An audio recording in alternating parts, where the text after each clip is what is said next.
In a quiet suburban neighborhood nestled between rows of neatly trimmed lawns and pastel-colored houses, Alex Carter lived what seemed like an ordinary life. The streets were lined with trees that swayed gently in the breeze, and children played on sidewalks until the sun dipped below the horizon. It was the kind of place where everyone knew each other, at least by sight, and Sundays were reserved for barbecues or lazy afternoons reading on porches. But beneath this picture-perfect exterior lay a web of strict rules enforced by the Homeowners Association, HOA, whose members took pride in maintaining the area's pristine appearance. Alex, however, had always marched to the beat of their own drum. A software engineer by profession, they found joy in nurturing their garden, transforming it into a riot of colors and textures. Their front yard stood out, not because it was unkempt, but because it was alive. Vibrant wildflowers danced alongside fragrant herbs, while climbing vines framed the doorway like something out of a storybook. To Alex, the garden wasn't just decorative. It was a sanctuary, a reflection of their personality and hard work. Unfortunately, the HOA saw things differently. The HOA, led by its president Margaret Hensley, prided itself on enforcing rigid guidelines designed to keep the neighborhood looking uniform. Every house needed to adhere to specific standards. No overgrown bushes, no non-traditional plants, and absolutely no deviation from approved color palettes for fences or flower beds. Margaret, a stern woman in her late 50s with a clipboard perpetually tucked under her arm, was notorious for micromanaging even the smallest details. She believed that conformity equaled community, and anyone who challenged her vision risked facing her wrath. At first, Alex tried to stay under the radar.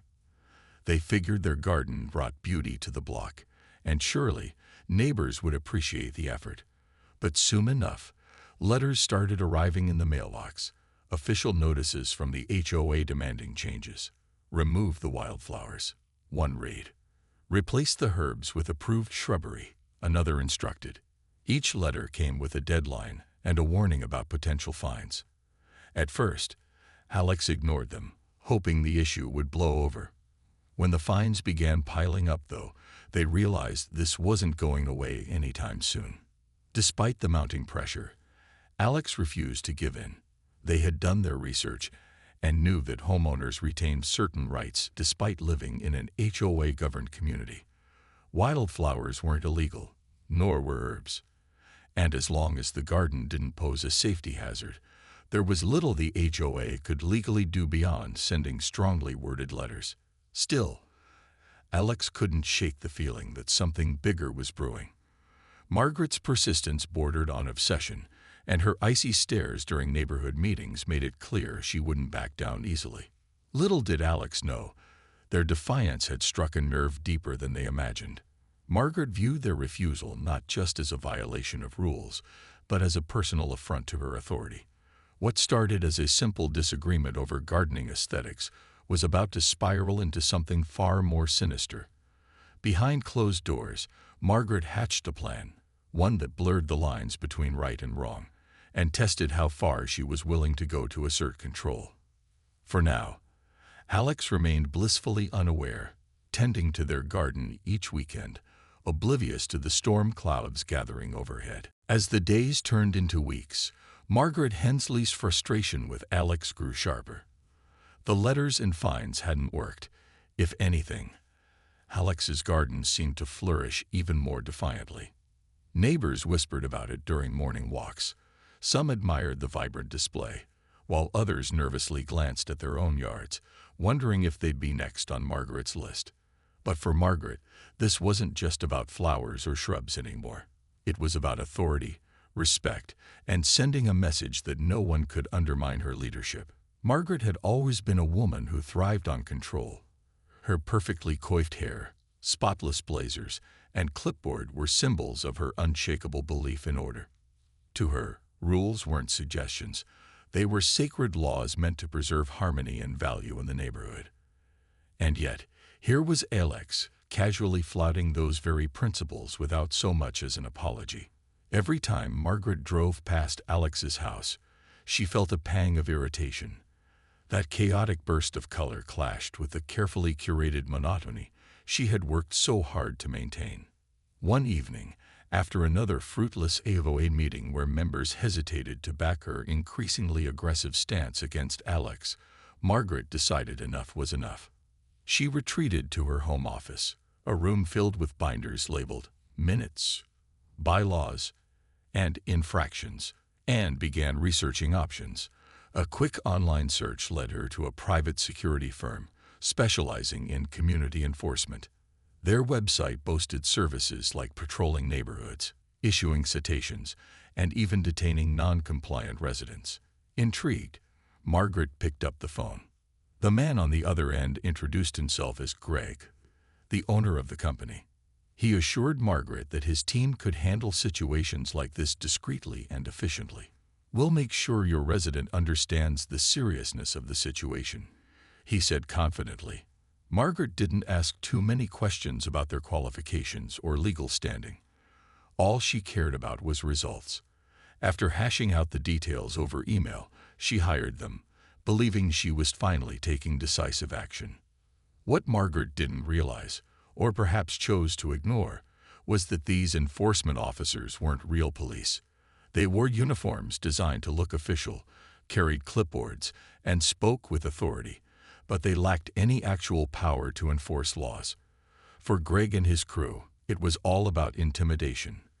They thrived on making people feel cornered, convincing them to comply before they realized they didn't have to. On a crisp Friday afternoon, two men arrived in the neighborhood. Dressed in navy blue uniforms with badges pinned to their chests, they parked their unmarked SUV near Alex's house and approached cautiously. One of them, a burly man named Carl, knocked firmly on Alex's door. When there was no answer, they circled the property, jotting down notes as if conducting an inspection. Alex, who happened to be outside watering their plants, noticed the pair immediately. "Can I help you?"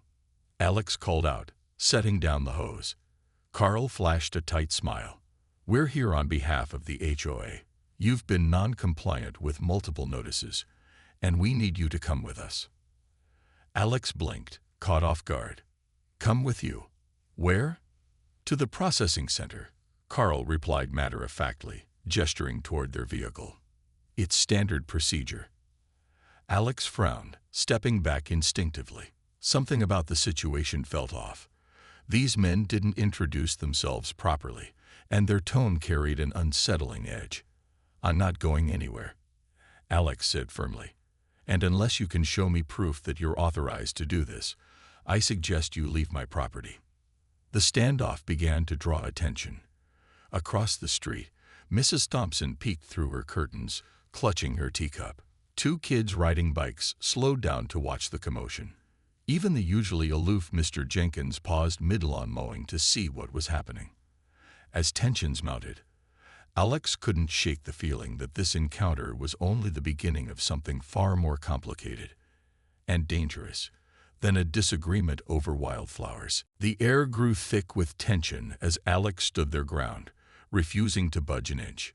Carl and his partner, a wiry man named Rick, exchanged glances. They weren't used to resistance. Most people caved under the weight of their authoritative demeanor and uniforms. But Alex wasn't most people. Their calm but firm refusal threw the two men off balance, forcing them to rethink their approach. "You're making a big mistake," Carl said, his voice dropping an octave to sound more menacing. He took a step closer, trying to assert dominance. "This isn't just about some flowers. You've ignored official notices, racked up fines, and now you're interfering with HOA business. Do you really want to make this worse for yourself?" Alex crossed their arms, meeting Carl's gaze without flinching. "I don't know who you think you are, but I know my rights. Unless you can show me proof that you're actual law enforcement, and trust me, those uniforms aren't fooling anyone, you have no authority over me. So, back off." Rick stepped forward too, attempting to flank Alex. "Look, we're just doing our job. If you come quietly, this doesn't have to get ugly." "Ugly?" Alex repeated, incredulous. You're threatening me on my own property because I planted lavender instead of boxwood shrubs. This is ridiculous." By now, a small crowd had gathered. Mrs. Thompson had abandoned her teacup altogether and was standing at the edge of her driveway, arms folded. Mr. Jenkins leaned on his lawnmower, shaking his head. Even the kids on bikes stuck around, sensing something unusual was unfolding. Whispers rippled through the group, and Alex could feel eyes on them, but not in judgment. There was curiosity, concern, and even a hint of admiration. Realizing they were losing control of the situation, Carl reached for a pair of handcuffs clipped to his belt. "Last chance," he growled, holding them up. "Come with us, or we'll do this the hard way." That's when Alex snapped into action. "No way," they said loudly, taking a deliberate step back. "You touch me, and I'm calling the police." "Go ahead. Try it. Let's see how far your fake badges get you." Carl hesitated, his hand hovering over the cuffs. He glanced at Rick, who looked equally unsure. The growing audience made them uneasy. People were pulling out their phones, recording the scene. Someone shouted, "Leave them alone." Another neighbor chimed in, "Yeah, what's going on here?" Seizing the moment, Alex whipped out their phone and dialed 911. With the call connected, they spoke clearly and calmly. "Hi. I need help. 2 men claiming to be from the HOA are trespassing on my property and trying to detain me. They're dressed like police, but they're not real officers. Can you send someone, please?" The dispatcher assured Alex that officers were on the way. Hearing this, Carl and Rick exchanged panicked looks. Their plan had been predicated on fear and compliance, not public scrutiny or real law enforcement involvement. Now, things were spiraling out of their hands. As the minutes ticked by, the atmosphere shifted. What had started as a tense confrontation turned almost theatrical. Neighbors began openly questioning the men. "Who sent you?" one asked. "Do you even work for the HOA?" demanded another. When neither Carl nor Rick offered satisfactory answers, the skepticism in the crowd grew louder. When the distant wail of sirens finally pierced the air, Carl muttered something under his breath and motioned to Rick. Together, they retreated to their SUV, leaving behind a trail of awkward silence. As the flashing lights of a patrol car appeared down the street, Alex exhaled deeply, realizing how close the situation had come to escalating further. The real police officers arrived quickly, stepping out of their vehicle with measured professionalism. After assessing the scene and speaking briefly with Alex, they approached the retreating SUV, signaling for it to stop. Reluctantly, Carl rolled down his window. Within moments, the officers identified the men as employees of a private security firm, not legitimate law enforcement. The jig was up. For Alex, relief washed over them, but it was tinged with anger. This wasn't just about wildflowers anymore. It was about power, intimidation, and the lengths some people would go to impose their will. And while the immediate danger had passed, Alex couldn't shake the feeling that this incident was only the tip of the iceberg. The arrival of the real police officers marked a turning point in what had quickly become a surreal and unsettling afternoon. As Carl and Rick sat stiffly in their SUV, trying to look inconspicuous but failing miserably, the officers approached with an air of calm authority.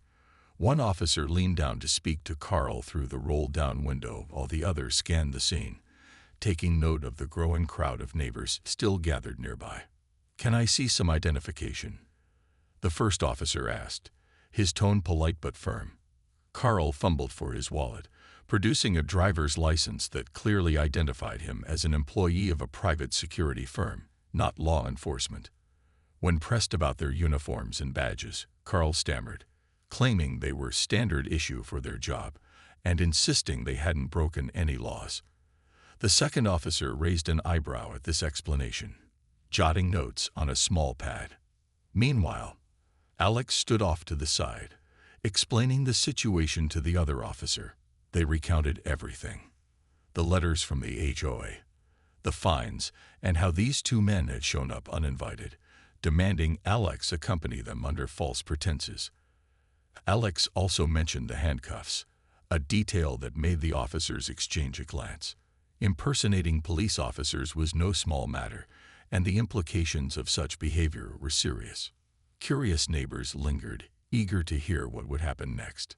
Mrs. Thompson clutched her sweater tightly, muttering to anyone within earshot, "I can't believe this is happening right here."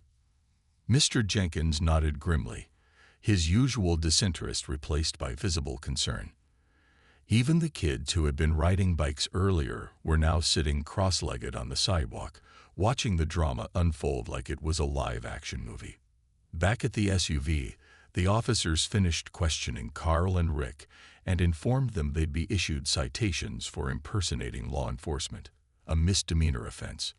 While the penalties weren't severe, the embarrassment of being caught in such a scheme was enough to make both men visibly deflate.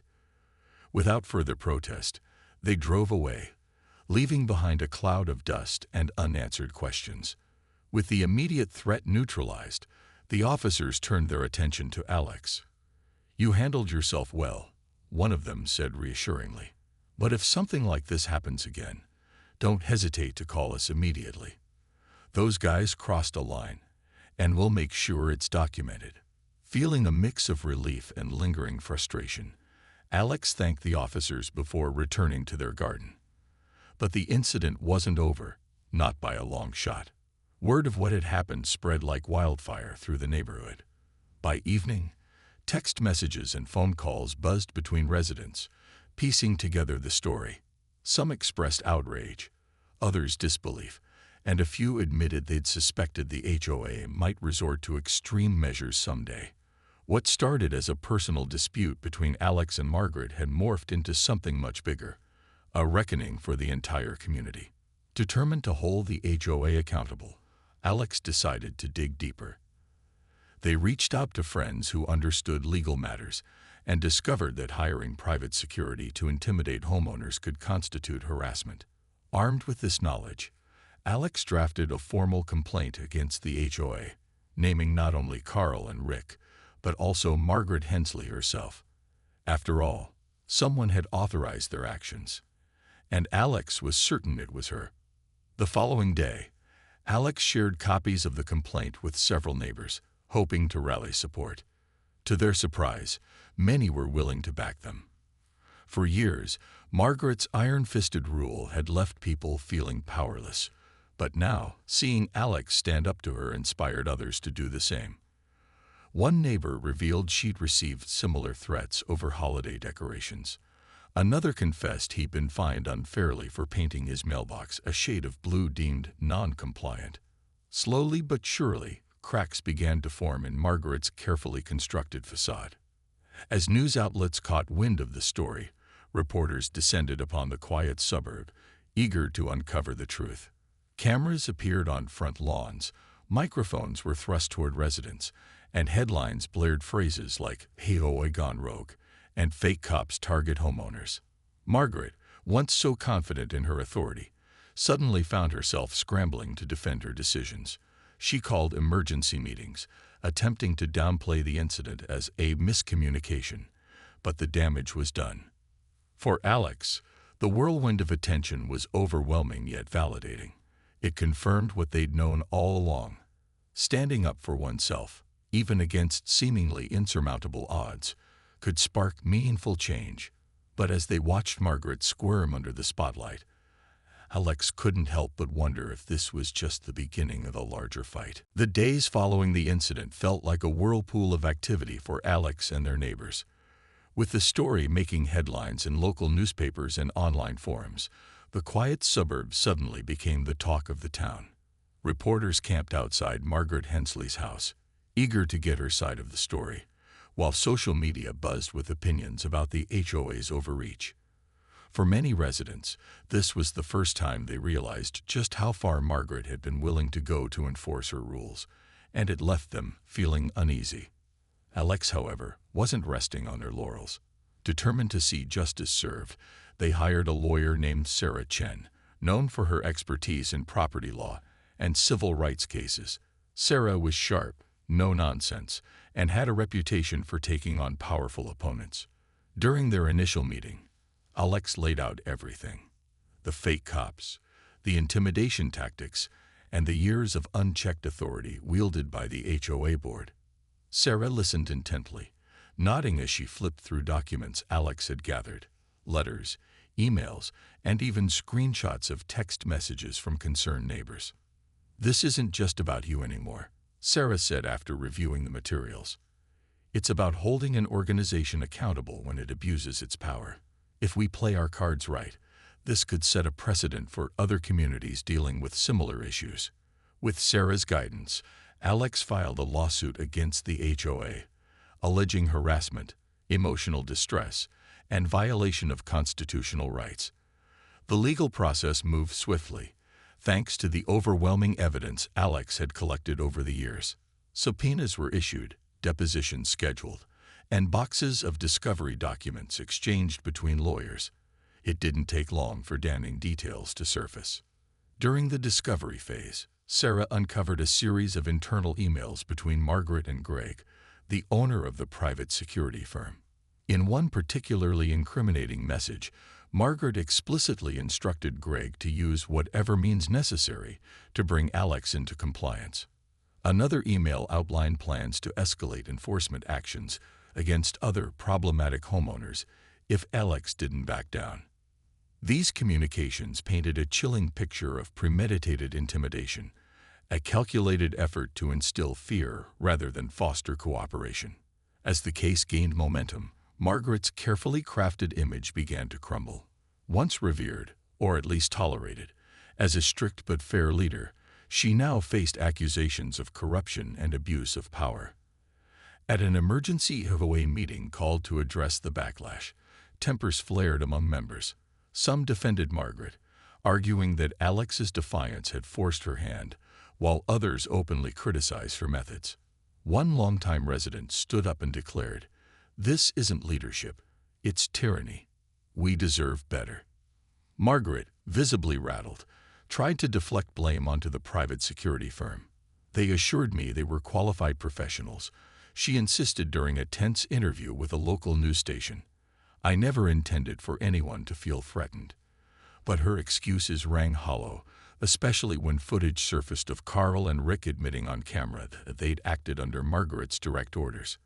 Her credibility plummeted further when Sarah presented these admissions in court, leaving little room for doubt about who was truly responsible. Meanwhile, support for Alex continued to grow. Neighbors formed a coalition, pooling resources to assist with legal fees and organizing community meetings to discuss reforms. Even those who had once grumbled about Alex's garden now saw it as a symbol of resistance against oppression. Signs began popping up around the neighborhood: "Stand with Alex," and "Our homes, our rights," a testament to the shifting tide of public opinion. Backed by mounting evidence and widespread solidarity, Alex remained steadfast despite the stress of litigation. They attended every hearing, answered every question posed by reporters, and kept their focus on the bigger picture, ensuring that no one else would have to endure what they had. For Alex, this fight wasn't just personal. It was about protecting the spirit of the community from being crushed under the weight of authoritarian control.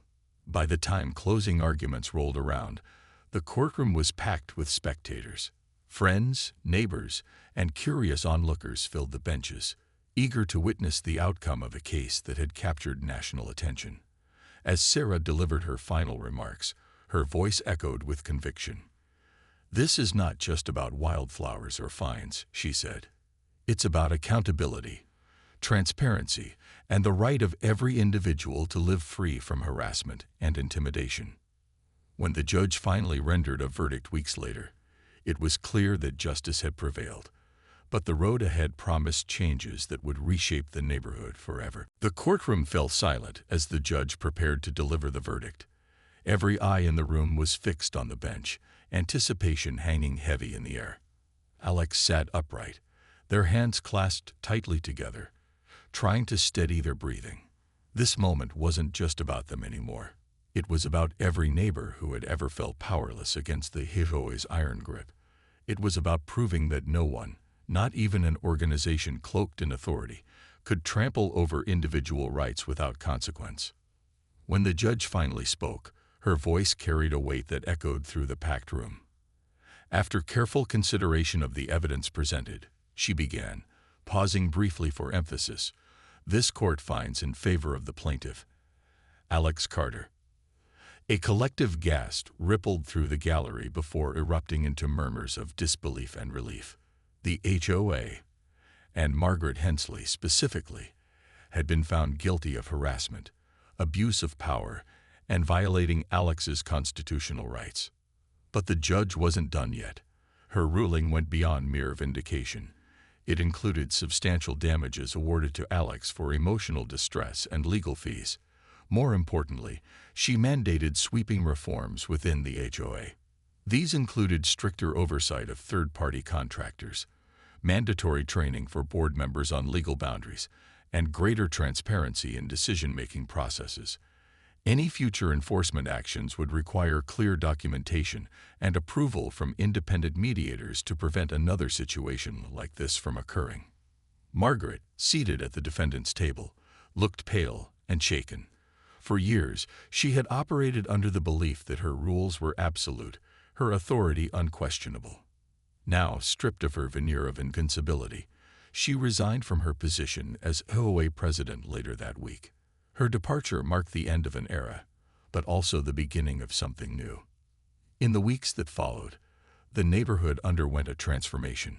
Freed from Margaret's rigid control, residents began expressing themselves more openly.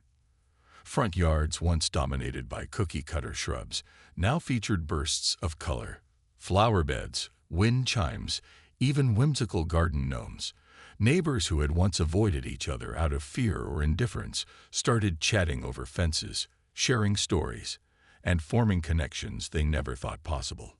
Alex became an unofficial leader in the community, not because they sought the role, but because others naturally gravitated toward their courage and integrity.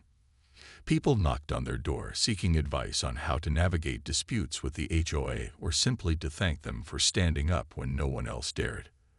Their garden, once a point of contention, became a symbol of resilience, a reminder that beauty often grows where freedom thrives.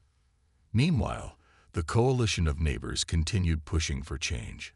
They drafted petitions demanding term limits for HOA board members and advocated for regular town hall meetings to ensure everyone's voice was heard. Slowly but surely, the culture of fear dissolved, replaced by one of collaboration and mutual respect. Even skeptics admitted that the neighborhood felt lighter, more welcoming than it had in years. For Alex, life returned to a semblance of normalcy, but with a renewed sense of purpose. They spent weekends tending to their garden, which flourished more vibrantly than ever, thanks in part to small gifts left anonymously by neighbors, packets of rare seeds, hand-painted stones, and notes of gratitude. Each addition served as a testament to the impact of standing firm in the face of injustice. Yet perhaps the most profound change came in the form of hope. Hope that individuals could challenge oppressive systems and win. Hope that communities could rise above division and find common ground.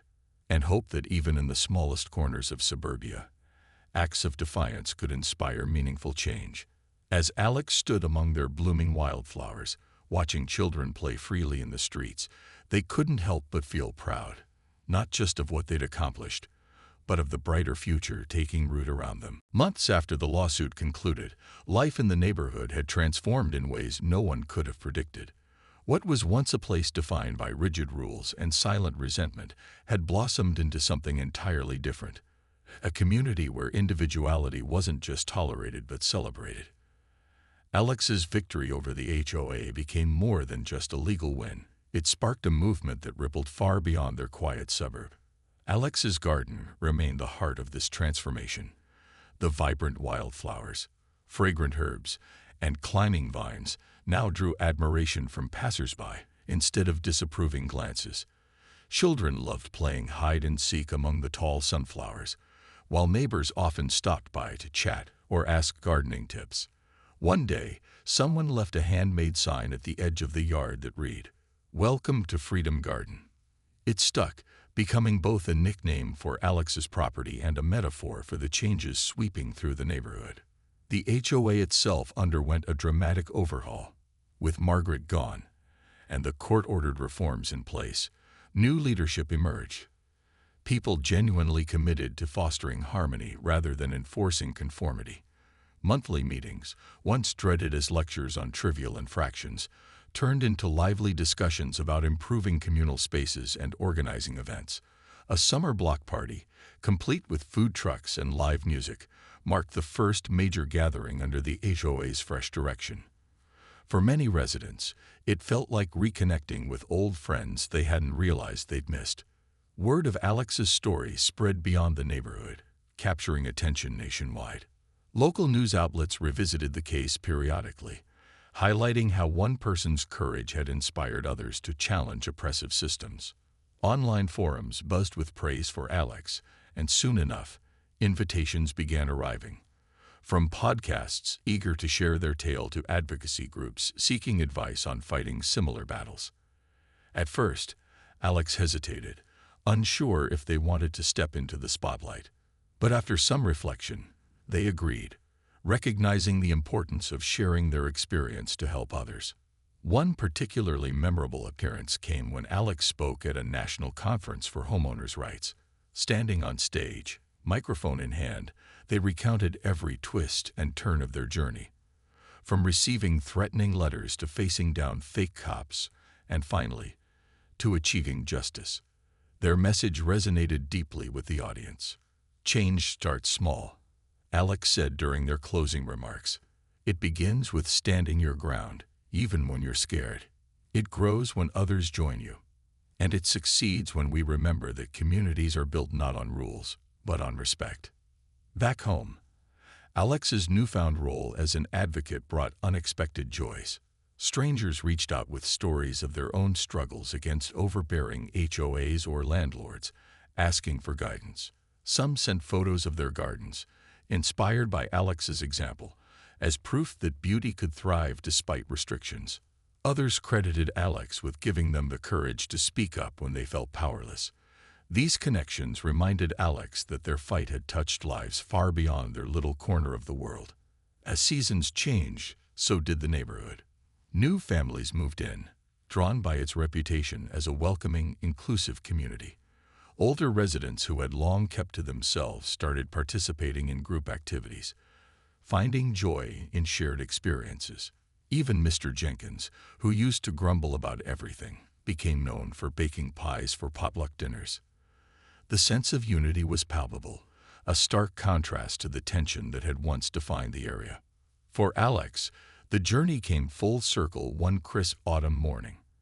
As they watered their garden, a young girl approached shyly, clutching a bouquet of freshly picked daisies.